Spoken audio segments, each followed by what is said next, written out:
बाबा फरीद गंज शकर मसूद रहमतुल्लाह अलैह का शुमार बरसगीर के मशहूर सूफी बुजुर्गों में होता है। इनकी करामात और अजीम रूहानी वाक़यात को मुख्तलिफ रवायत में बयान किया गया है। इन करामात में एक मशहूर वाक़या ये है कि ये दरख्त इनके पीछे चलने लगा।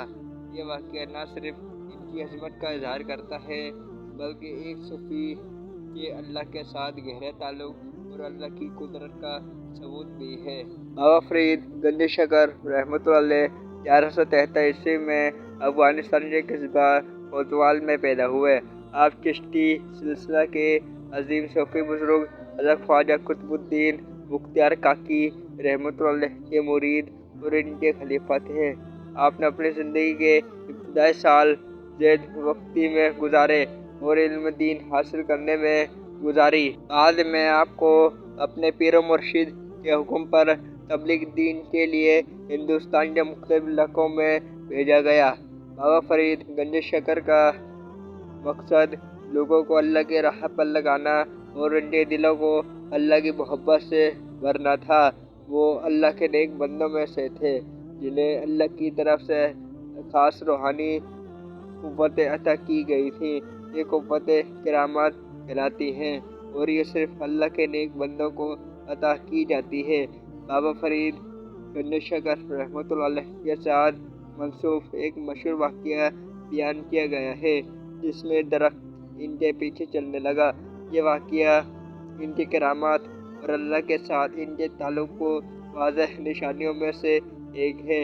ये वाक़या इस वक्त पेश आया जब बाबा फरीद एक इलाके में गुजर रहे थे जहाँ लोगों ने इनसे रूहानी रहनुमाई और दुआओं की दरख्वास्त की। कहा जाता है कि बाबा फरीद एक मैदान में मौजूद थे और वहाँ एक दरख्त खड़ा था। बाबा फरीद की इबादत और रूहानियत के असर से दरख्त खुद ब खुद हरकत में आया और इनके पीछे चलने लगा।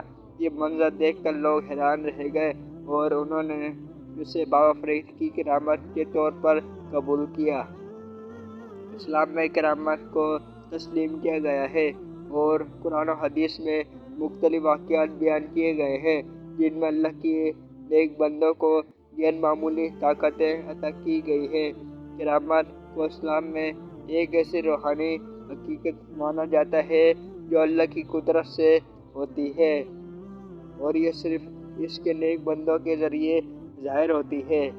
करामत के वक़ूफ़ पज़ीर होने के लिए ज़रूरी है कि इसका हामिल शख्स अल्लाह पर मजबूत ईमान रखता हो और तक़वा और परहेज़गारी की ज़िंदगी गुजार रहा हो। कुरान मजीद में इसके नेक बंदों की मुख्तलिफ खसूसियात बयान की गई हैं। मसलन सूरतुल कहफ में हज़रत खिज़र अलैहिस्सलाम का जिक्र आता है जिन्हें अल्लाह ने खास इल्म और ताकत से नवाजा था और वो अल्लाह की मर्ज़ी के मुताबिक काम करते थे।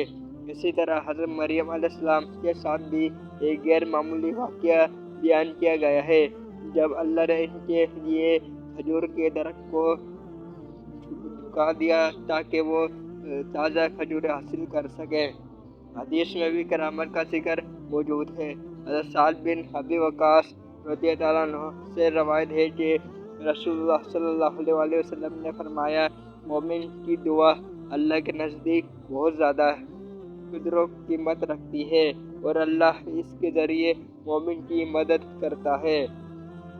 करामत के वक़ूफ़ पज़ीर होने का मकसद सिर्फ अल्लाह की कुदरत का इजहार करना नहीं होता बल्कि ये लोगों को अल्लाह की तरफ बुलाने का एक ज़रिया होता है। करामत का असल मकसद लोगों को अल्लाह की तरफ राग़िब करना और इनके दिलों में ईमान और तक़वा को मजबूत करना होता है। इस वाक़ये के बाद बाबा फरीद की शहरत मज़ीद फैल गई और लोगों ने इनके साथ रूहानी ताल्लुक़ कायम करने के लिए इनके पास आना शुरू कर दिया। इनका रूहानी असर इस कदर गहरा था कि लोग इनके गिर्द जमा होकर अल्लाह की मोहब्बत और ईमान की बातें सुनते थे। बाबा फरीद का पैगाम हमेशा मोहब्बत और तवक्कुल था की तरफ माइल कर दिया।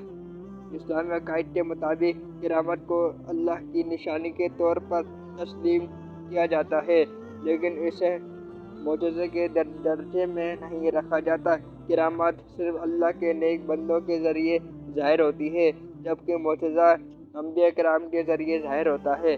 اس میں ایک اہم فرق یہ ہے کہ معجزہ نبوت کی سچائی کی دلیل ہوتا ہے، جبکہ کرامات ولی کی روحانیت اور تقویٰ کی علامت ہوتی ہے۔ بابا فرید گنج شکر رحمۃ اللہ علیہ کی کرامت درخت کے پیچھے چلنے والا واقعہ اسلام میں کرامت کی ایک عمدہ مثال ہے۔ یہ واقعہ نہ صرف اللہ کی قدرت کا اظہار ہے، بلکہ اس بات کی یاد دہانی بھی ہے کہ اللہ اپنے نیک بندوں کی مدد کرتا ہے اور انہیں غیر معمولی طاقت عطا کرتا ہے تاکہ وہ دین کی خدمت کر سکیں۔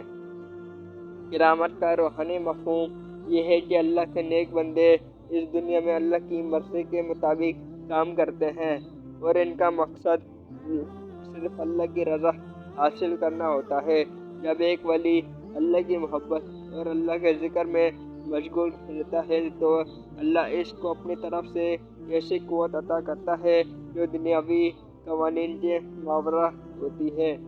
درخت کا بابا فرید کے پیچھے چلنا ایک علامت واقعہ بھی ہو سکتا ہے، جس کا مقصد یہ ہو سکتا ہے کہ جب انسان اللہ کے راستے پر چلتا ہے تو دنیا کی چیزیں اس کے پیچھے چلنے لگتی ہے۔ یہ واقعہ اس بات کی بھی نشانی کرتا ہے کہ اللہ کے نیک بندے جب اپنے ایمان میں مضبوط ہوتے ہیں تو قدرت بھی ان کے تابع ہو جاتی ہے۔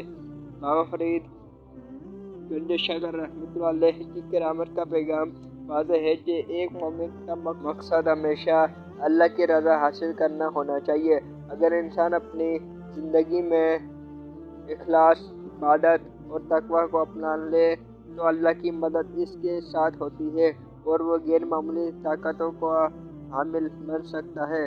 یہ واقعہ ہمیں اس بات کا درس دیتا ہے کہ ہمیں اپنی زندگی اللہ کے احکام کے مطابق گزارنی چاہیے اور ہمیشہ اللہ کی مرضی کے مطابق عمل کرنا چاہیے۔ جب ہم اللہ کے احکام کی پیروی کرتے ہیں تو اللہ کی طرف سے مدد اور نصرت آتی ہے۔ بابا فرید گنج شکر رحمۃ اللہ علیہ کی کرامت درخت کا ان کے پیچھے چلنا ایک عظیم واقعہ ہے جو ان کی روحانی قوت اور اللہ کے ساتھ ان کے گہرے تعلق کو ظاہر کرتا ہے۔ قرآن و حدیث کی روشنی میں کرامت کا ایک مضبوط روحانی اور اسلامی پس منظر ہے جو صرف اللہ کے نیک بندوں کے ذریعے ظاہر ہوتی ہے۔ یہ واقعہ ہمیں اللہ پر ایمان، توکل اور اللہ کی محبت کا سبق دیتا ہے۔